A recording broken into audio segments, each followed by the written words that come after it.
Alright guys, we are going to read chapter 15 of the BFG by Roald Dahl. This one is called The Great Plan. We've absolutely got to stop them, Sophie cried. Put me in your pocket quick and we'll chase after them and warn everyone in England they're coming. Ridiculous and impossible, the BFG said.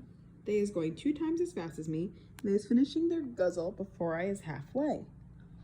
But we can't just sit here and do nothing, Sophie cried. How many girls and boys are they going to eat tonight? Many, the BFG said. The flesh-lump-eating giant alone has the most squackling, wopsy appetite. Will he snatch them out of their beds while they are sleeping? Like peas out of a puddle, the BFG said. I can't bear to think of it, Sophie cried. Then don't, the BFG said. For years and years, I is sitting here on this very rock every night after night when they is galloping away, and I is feeling so sad for all the human beings they is going to gobble up. But I has had to get used to it. There is nothing I can do. If I wasn't a titchy little runty giant, only 24 feet high, then I would be stopping them. But that is absolutely out of the window. Do you always know where they're going? Sophie asked. Always, the BFG said. Every night, they is yelling. Every night they is yelling at me to go as they go bootling past. The other day they were yelling, we is off to Mrs. Sippy and Miss Surrey to guzzle them both. Disgusting, Sophie said. I hate them. She and the big friendly giant sat quietly side by side on the blue rock in the gathering dusk. Sophie had never felt so helpless in her life. After a while, she stood up and cried out, I just can't stand it. Just think of those poor girls and boys who are going to be eaten alive in a few hours' time. We can't just sit here and do nothing. We've got to go after those brutes. No, the BFG said. We must, Sophie cried. Why won't you go? The BFG sighed and shook his head firmly. I has told you 5 or 6 times, he said, and the third will be the last. I is never showing myself to human beings. Why ever not? If I do, they will be putting me in the zoo with all the jiggy raffs and catty piddlers. Nonsense, Sophie said. And they will be sending you straight back to the orphanage, the BFG went on. Grown-up human beings is not famous for their kindnesses. They is all squiffle-rotters and grink sludgers. That simply isn't true, Sophie cried angrily. Some of them are very kind indeed. Who? The BFG said. Name one. The Queen of England, Sophie said. You can't call her a squiffle-rotter or a grink sludger. Well, the BFG said. You can't call her a squeak pip or not mucher either, Sophie said, getting angrier and angrier. The flesh lump eater is longing dearly to guzzle her up, the BFG said, smiling a little now. Who? The Queen? Sophie cried aghast. Yes, the BFG answered. Flesh lump eater says he is never eating a queen, and he thinks perhaps she has an especially scrumptious flavor. How dare he? Sophie cried. But the flesh lump eater says there's too many soldiers around her palace. He dursn't try it.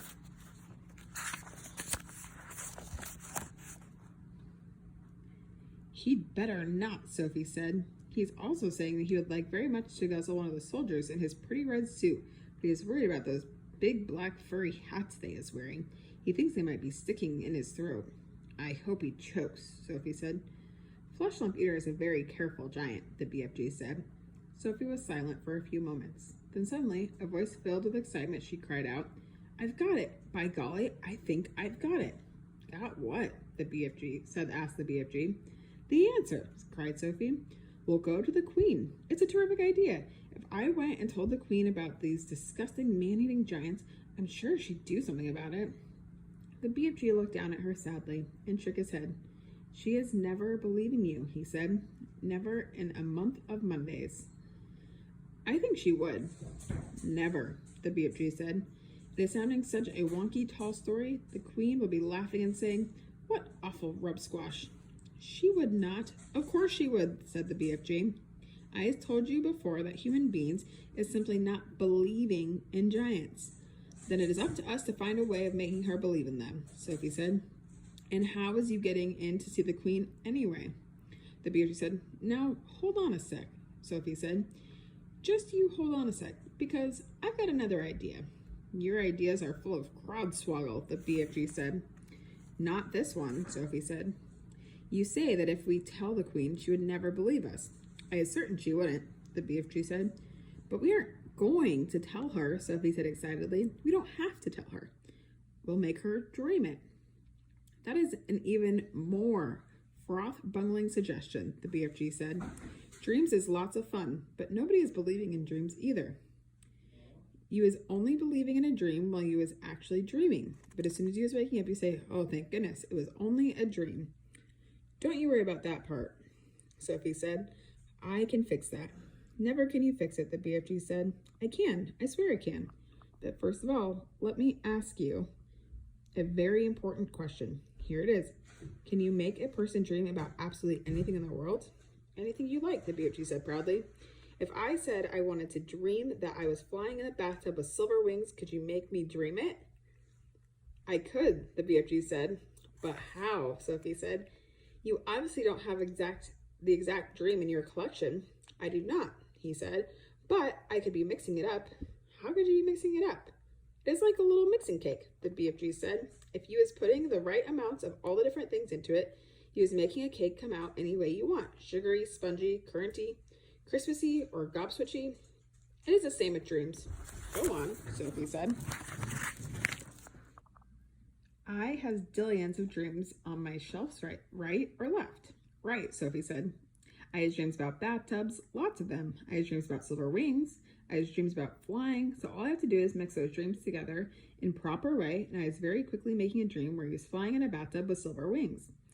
I see what you mean, Sophie said, but I didn't know you could mix one dream with another.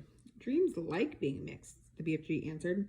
They was getting very lonesome all by themselves and in glassy bottles. Right, Sophie said. Now then, do you have any dreams about the Queen of England? Lots of them, the BFG said. And about giants? Of course, the BFG said. And about giants eating people?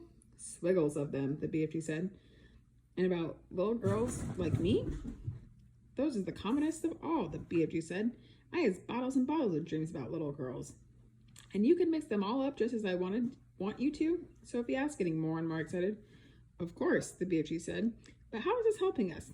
I think he was barking up the wrong dog. Now, hold on, Sophie said. Listen carefully. I want you to mix a dream which you will blow into the Queen of England's bedroom when she is asleep. And this is how it will go. Now, hang on a minute, this BFG said. How was I possibly going to get near enough to the Queen of England's bedroom to blow in my dream? You is talking dumb silly. I'll tell you that later, Sophie said. For a moment, please listen carefully. Here is the dream I want you to mix. Are you paying attention? Very close, the BFG said. I want the Queen to dream that 9 disgusting giants, each one about 50 feet tall, are galloping into England in the night. She must dream their names as well. What are their names again? Flesh lump eater, the BFG said. Man hugger, bone cruncher, child chewer, meat dripper, gizzard gulper, maid masher, blood bottler, and the butcher boy. Let her dream all of those names, Sophie said, and let her dream that they will be creeping into England in the depths of the witching hour and snatching little boys and girls from their bed. Let her dream that they will be reaching into the bedroom windows and pulling little boys and girls out of their beds, and then, Sophie paused. Do they eat them, or do they carry them away first, she asked. They's usually just popping them straight into their mouths like popcorn, the BFG said. Put that in the dream, Sophie said, and then the dream must say that when their tummies are full, they will go galloping back to giant country where no one can find them. Is that all? The BFG said. Certainly not, Sophie said. You must explain to the Queen in her dream that there is a big friendly giant who can tell her where all those beasts are living, so that she can send her soldiers and armies to capture them.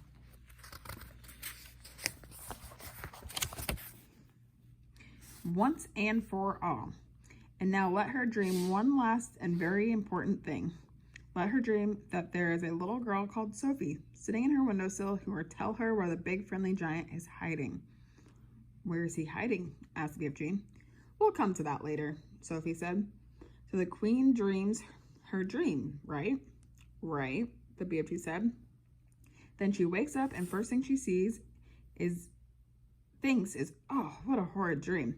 I'm so glad it was only a dream. And then she looks up at her pillow, and what does she see? What does she see? The BFG asked. She sees a little girl called Sophie sitting in her windowsill right there in real life before her eyes. How is you going to be sitting on the Queen's windowsill? And may I beg you? The BFG said. You are going to put me there, Sophie said. And that's the lovely part about it. If someone dreams that there's a little girl sitting on the windowsill, and then she wakes up and sees that the little girl really is sitting there, that is a dream come true, is it not? I was beginning to see where he was driving to, the BFG said. If the Queen is knowing that part of her dream is true, then perhaps she is believing that the rest is true as well. That's about it, Sophie said. But I shall have to convince her of that myself. You said he was wanting the dream to say there is a big friendly giant who's also going to talk to the Queen. Absolutely, Sophie said. You must. You are the only one who can tell her where to find the other giants. How was I meeting the Queen? Asked the BFG. I was not wanting to be shooted at by her soldiers. The soldiers are only in front of the palace, Sophie said. At the back there is a huge garden and there are no soldiers in there at all. There's a very high wall with spikes around the garden to stop people from climbing in. But you could simply walk over that. How is he knowing all this about the Queen of England's palace? The BFG asked. Last year I was in a different orphanage, Sophie said. It was in London and we used to go for walks around there. Is you helping me find this palace? The BFG asked. I have never dared to go inside sneaking around in London in my life. I'll show you the way, Sophie said confidently.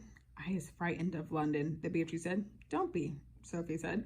It is full of tiny dark streets and there are a few people about in the witching hour. The BFG picked Sophie up between one finger and thumb and placed her gently between the palm of her hand. Is the Queen's palace very big? He asked.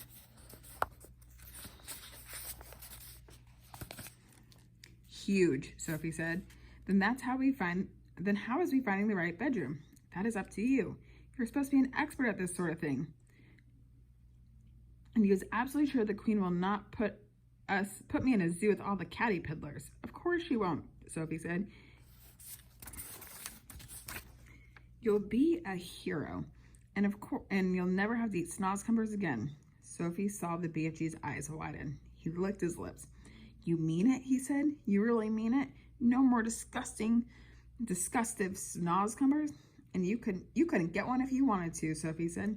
Humans don't grow them. That did it. The BFG got to his feet. When is you wanting me to mix a special dream? He asked. Now, Sophie said. At once. When is we going to see the Queen? He said. Tonight, Sophie said, as soon as you've mixed the dream. Tonight, the BFG cried. Why such a flush-bunking flurry? If we can't save tonight's children, we can anyway save tomorrow, Sophie said. What is more, I'm getting famished. I haven't had a thing to eat for 24 hours. Then we had better get crackling, the BFG said, moving back towards the cave. Sophie kissed him on the top of his thumb. I knew you'd do it, she said. Come on, let's hurry.